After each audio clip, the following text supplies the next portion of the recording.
Olá, eu sou o Jorge Machado, este é o Autorretrato e eu vou conversar com a deputada Sara Munhoz, do PCdoB. Sempre um prazer conversar com a senhora na TV Assembleia. Deputada, vamos prestar contas de mandato, falar de um mandato vocacionado para a saúde pública de qualidade. O que a senhora experimentou no Parlamento Paulista, deputada? Bem, em 7 meses de mandato, porque eu assumi dia 18 de março desse ano, eu aprendi ser uma parlamentar, o que faz um parlamentar, as atribuições que esse parlamentar tem, e só aí eu percebi qual era o peso que recaía sobre minhas costas frente à população, frente às pessoas com as quais eu tinha contato. E uma coisa que foi muito interessante, um exercício de cidadania que eu acho que tinha que ser dado para toda a população, porque muitas das vezes nós não conhecemos os nossos direitos. E quando você chega aqui, você começa a conhecer coisas e a perceber coisas que você fala, nossa, não é tão longe assim, nossa, eu tenho esse direito, né? Por exemplo, uma coisa que é interessante, para a população geral, isso aqui é uma ilha fechada por todos os lados, protegida. Quando você chega aqui, você descobre que ela é única e exclusivamente do povo, que ela está aqui para o povo, mas o povo tem medo de adentrar essa porta.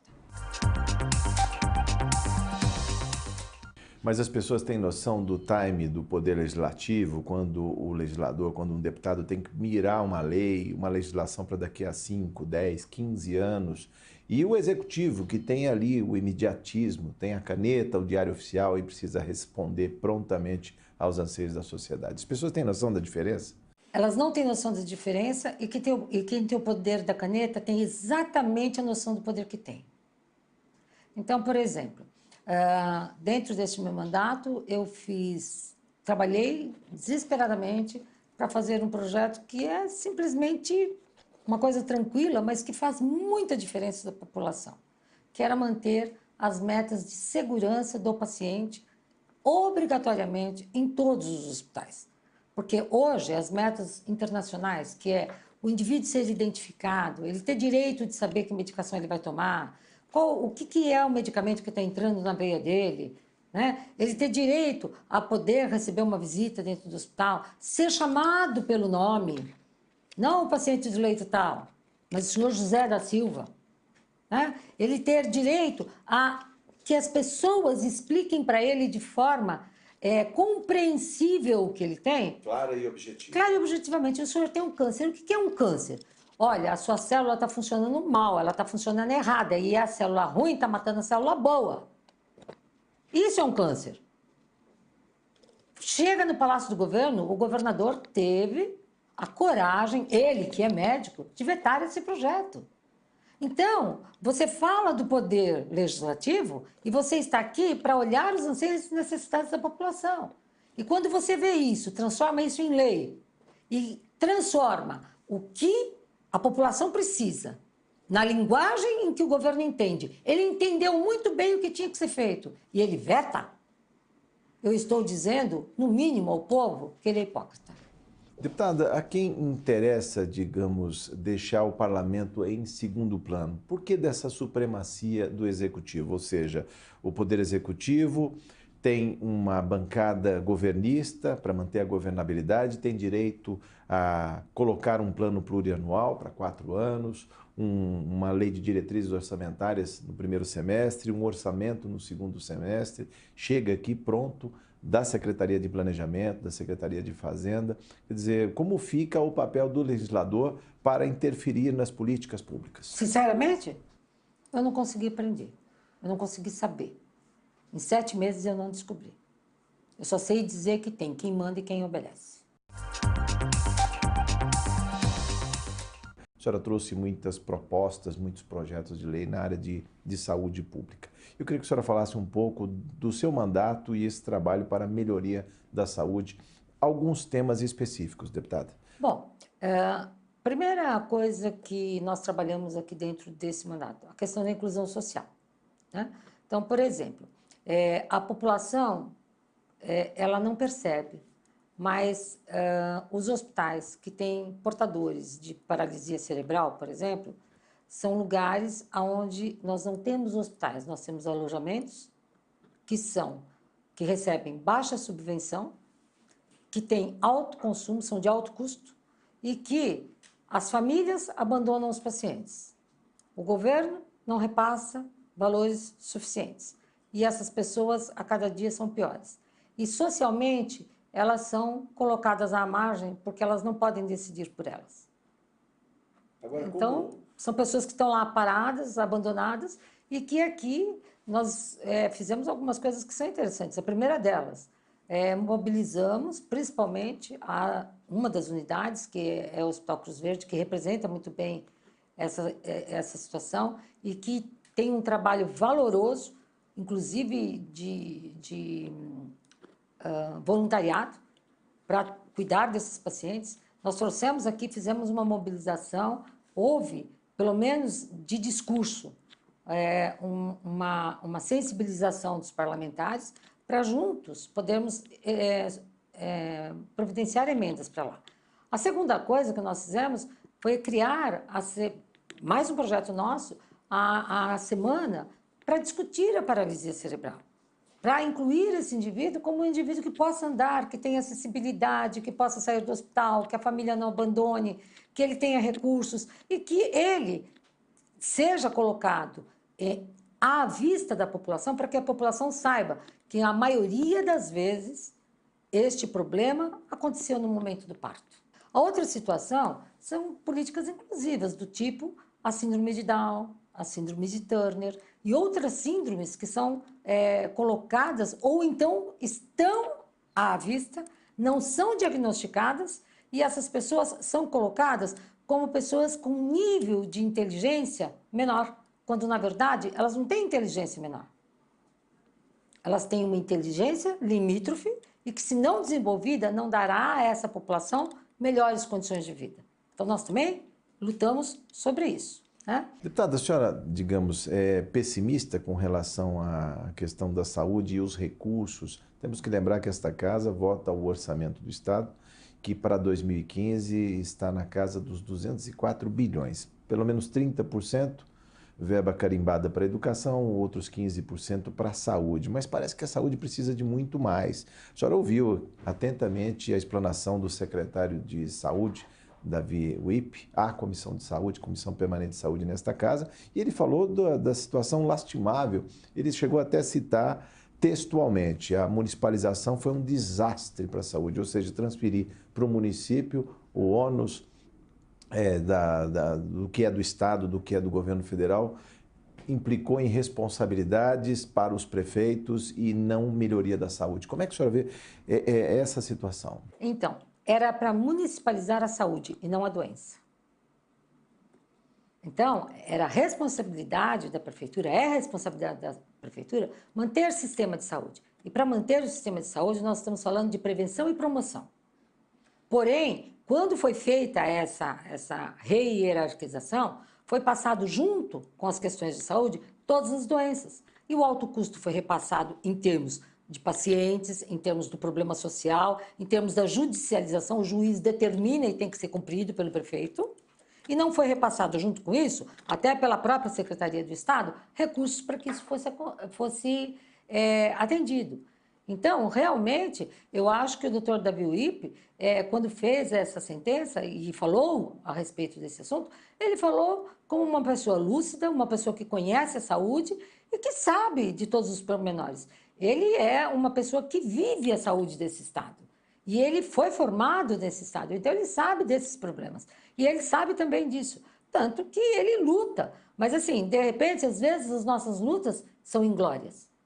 O que falar da luta contra o endividamento das santas casas e hospitais filantrópicos? Na oportunidade, o doutor Davi Wippe falou em 17 bilhões em termos de Brasil. É uma dívida impagável, não é, deputada? É uma dívida... Eu acho que assim, o Brasil está meio impagável. O Brasil em si está impagável. Mas eu tenho certo que faltam 3 coisas. Primeiro, eu sou totalmente de acordo com o doutor Davi Wippe quando ele diz que falta gestão. Né? Além de faltar a gestão, falta uma porta de entrada para que, quando a doença comece ou a ausência de saúde se manifeste, o indivíduo seja tratado no início. E não que ele fique, o que o senhor tem? Ah, eu estou com dor, aonde? Aqui, toma isso.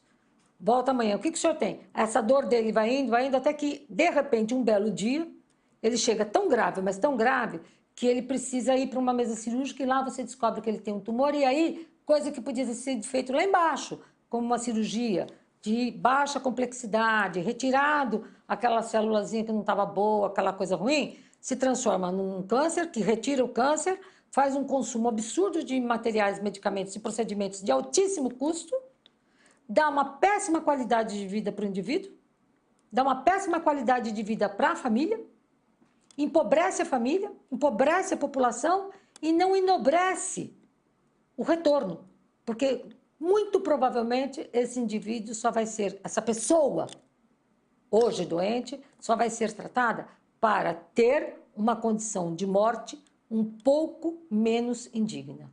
Agora, isso não seria a mercantilização da saúde, de alguma maneira contagiando, contaminando o Estado, o poder público, que deveria fazer suas economias com mais prevenção? Não necessariamente, não necessariamente, porque também cabe ao setor privado a prevenção. Porque quando eu compro um plano de saúde, eu compro também prevenção. Você está comprando saúde. Eu estou comprando saúde, não estou comprando doença. Eu estou comprando alguma coisa que eu não quero usar. É a mesma coisa. Quando você compra auxílio funeral, você quer usar? Né? Quando você paga o seguro de carro, você quer que ele seja roubado? Principalmente se ele for zero? Pois é. Não é verdade? Então, quando eu estou pagando um seguro de saúde, eu estou procurando alguém que é especialista no assunto e que me ajude a manter a saúde. Até porque nós, nas escolas, não temos educação em saúde. O indivíduo não entende que ele tem que se alimentar e não comer. Ele sai comendo tudo, aí ele fica obeso. Ele sai comendo tudo, fica diabético. Sai comendo tudo, fica hipertenso.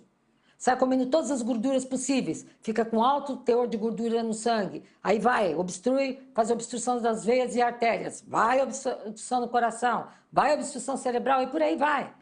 Quando, na verdade, a criança não aprendeu a comer na escola cenoura. Cenoura é comida de coelho, não é comida de criança. No entanto, na Páscoa, é comida de criança o ovo de Páscoa. Sim, mas é de chocolate. Né? Ah, eis aí um detalhe. Eis aí um detalhe. Então, também, na prevenção, não está lá desde a base. Dizer que eu não tenho que dar comidinha empotada, industrializada para a criança. Dá para ensinar ele a comer, sim, o básico. Arroz, feijão, um pedaço de carne e um pouco de verdura. Custa colocar isso no prato? Custa. E quando você diz dessa alimentação saudável, eu também tenho que falar para a criança que é importante escovar os dentes. Eu não preciso viver num país de desdentados. Eu posso viver num país onde a prevenção, através da escovação do dente, foi possível. Faça um kit. As escolas, eu não estou obrigando, não fiz um kit de forma tal que hoje eu consigo, graças ao bom Deus, atrelar toda a carteira de vacina às crianças, pelo menos a maioria da população. Óbvio, eu não estou falando de 100% de alcance, não estou falando disso. Até porque tem muita gente que nem quer isso, e nem está esperando isso. Mas, se eu distribuir para todas as crianças uma escova de dente e uma pasta de dente por mês, num kit básico de higiene, será que não é mais fácil do que tratar futuramente a cárie, o desdentado, a criança que não mastiga, o idoso que não vai ter dente e não consegue se mastigar, ele não consegue mastigar, ele não engole, ele fica subnutrido e daqui a pouco ele está em estado grave dentro de um hospital por subnutrição. Pois é, e obesidade em algumas praças, em algumas cidades, aí está se tornando epidêmica. O que falar também da aura que existe em torno dos produtos industrializados e muito calóricos. A senhora que entende de saúde pública, deputada, como vencer isso? Duas coisas eu acho que são importantes. A primeira, ou o Estado vai tomar uma atitude mais drástica em relação ao que se fornece em termos de comida, e aí é para toda a população, E uma dessas formas é intervindo, é fazendo a fiscalização, é regulando e, além de regular, controlar. Porque só regular através de regulamentação não necessariamente vai acontecer. É proibido fumar. Está regulamentado. Fumar dá câncer. Todo mundo sabe. Só que tudo te é possível e tudo te convém. Mas a decisão é sua, a dor é nossa. E quando eu falo a dor é nossa, eu estou falando do Estado. Você decidiu ser alcoólatra. Quando você ficou abandonado, a dor foi do Estado. E da família e etc. e tal. Então, nós precisamos realmente, sim, de políticas públicas na parte de prevenção e promoção.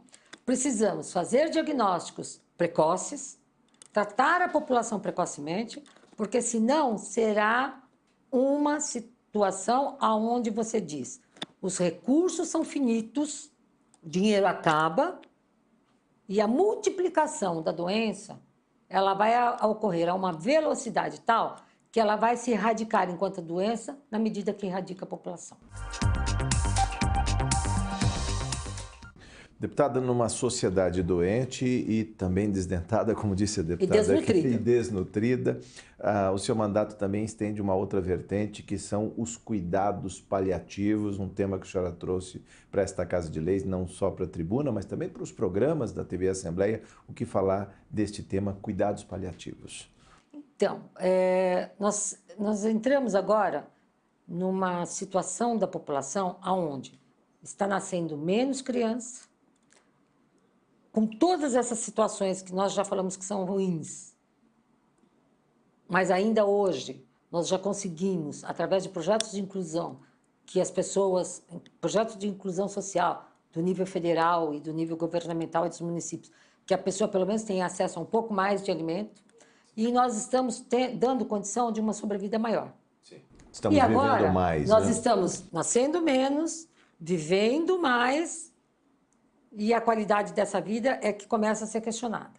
E nesse viver mais, nós estamos com pessoas que estão idosas e doentes.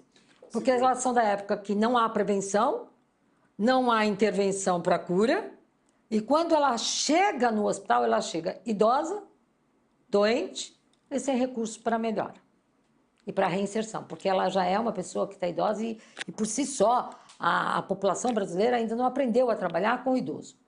Então, quais são as bandeiras que nós defendemos aqui? Primeiro, que a população tome conta do seu idoso. Primeira bandeira. A segunda bandeira, que os profissionais de saúde que foram formados para a doença comecem a aprender a cuidar do doente idoso.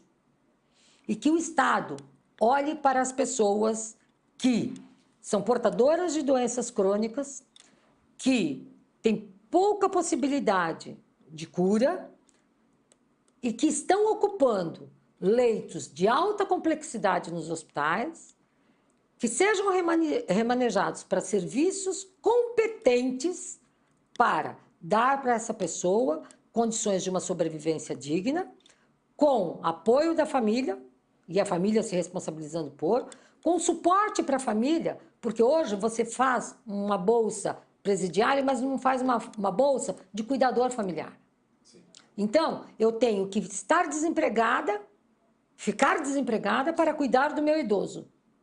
Porque ele, em si, não tem condição, ele não é um idoso de 70 anos em fase produtiva. Ele é um idoso de 70 anos em fase de doença, e muitas vezes de demência. Sim.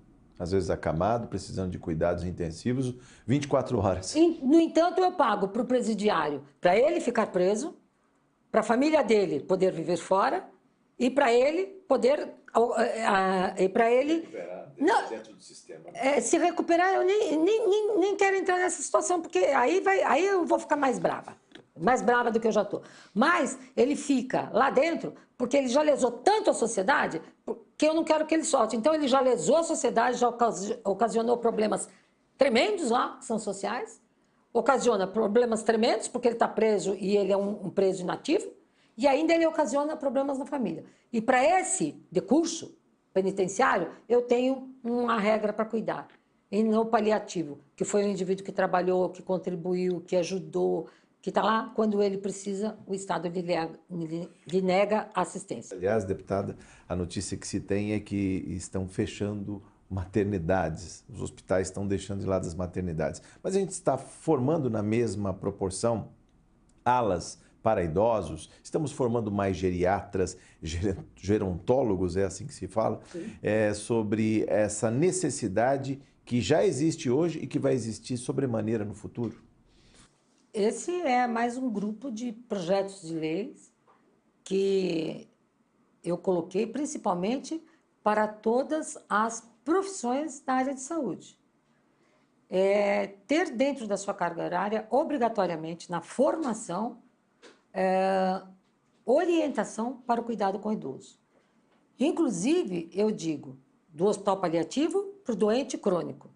E digo do hospital do idoso, um lugar onde as pessoas estão preparadas e a tecnologia está preparada para recebê-lo. Porque o idoso, ele é agora uma faixa etária importante. Até 2030 nós vamos estar girando em torno de 50 milhões de habitantes. Né? De idosos. De idosos. De idosos. 50 milhões de habitantes idosos. E nós temos que nos preparar para isso. Dentro da Comissão de Saúde, o Dr. Davi Wippe coloca que nós temos 21 mil leitos ociosos. Será que não dá para preparar esses 21 mil leitos para, primeiro, cuidados paliativos. Segundo, atendimento do idoso. Terceiro, prevenção de possíveis doenças para aquele grupo da faixa etária entre 30 e 45 anos, que é onde está engordando a pirâmide. Então, eu ainda sou uma pessoa extremamente... Eu acredito muito em Deus e eu acredito muito em milagre. E eu entendo que Deus é brasileiro e que Ele vai fazer esse milagre com a gente.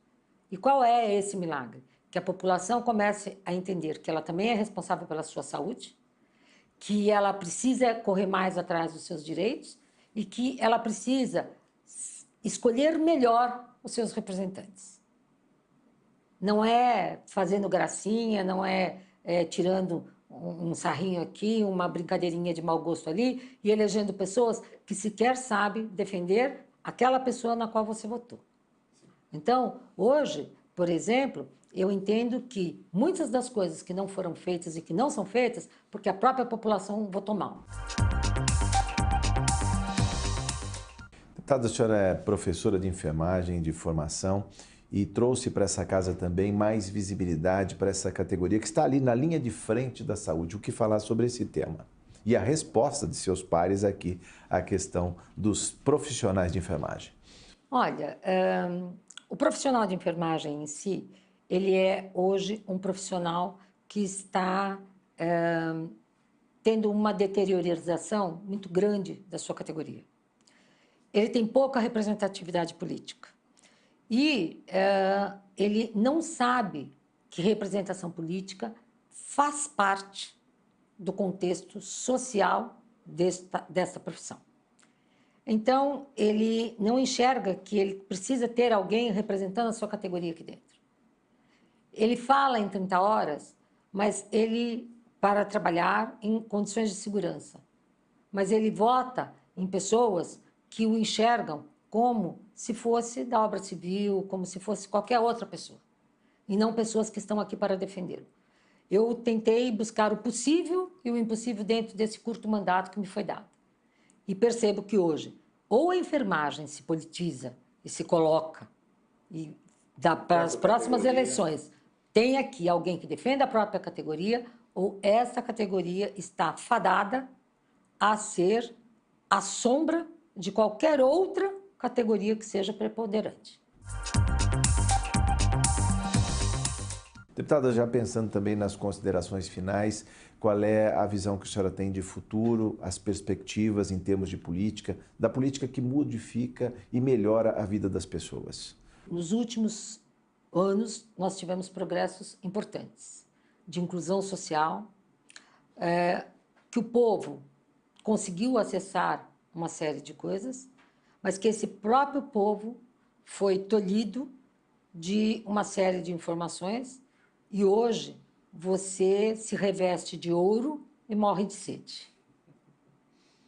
Então, privatizou tanto, fez tanto pela criação de valores, de consumo, foi uma coisa assim tão insana que hoje você, daqui uns dias, vai ter quilos de ouro na sua mão e não vai ter uma gota d'água. Hoje nós estamos com quilo de problemas e já não temos água. E esses problemas, eu tenho certeza que eles foram manipulados e que a população não foi notificada o suficiente dessa manipulação. É a primeira questão. A segunda questão é que o Brasil tem um modelo onde a saúde é dever do Estado. E só em 2010, por incrível que pareceu, é que houve um posicionamento governamental de que a alimentação também seria um dever de Estado. Então, você pode viver e não pode comer? É complicado. E eu acredito que o povo brasileiro é um povo inteligente, é um povo que está pagando um alto custo para aprender e está sofrendo por isso, mas é um povo que, quando aprende, não desiste. E gostaria de dizer um recado aos profissionais de saúde, como uma consideração, se você me permite. Não há formação, não há constituição de força política de uma categoria se ela não tiver representatividade dentro dos meios políticos. Então, acorda a enfermagem brasileira, acorda a enfermagem paulistana. Nós precisamos de representatividade, não só pela saúde dos nossos pacientes, mas sim pela saúde dos cidadãos e pela qualidade de vida do trabalho da nossa categoria. Nós somos importantes, nós somos um imenso contingente desse país, nós somos 2 milhões de profissionais e que nós não conseguimos as coisas simplesmente porque nós somos fazedores e não criadores de oportunidades. Deputada Sara Munhoz, foi um prazer conversar com a senhora. Muito obrigado por sua entrevista e sucesso na sua trajetória. Eu tenho fé. O Autorretrato fica por aqui. Você continua acompanhando a programação da TV Assembleia.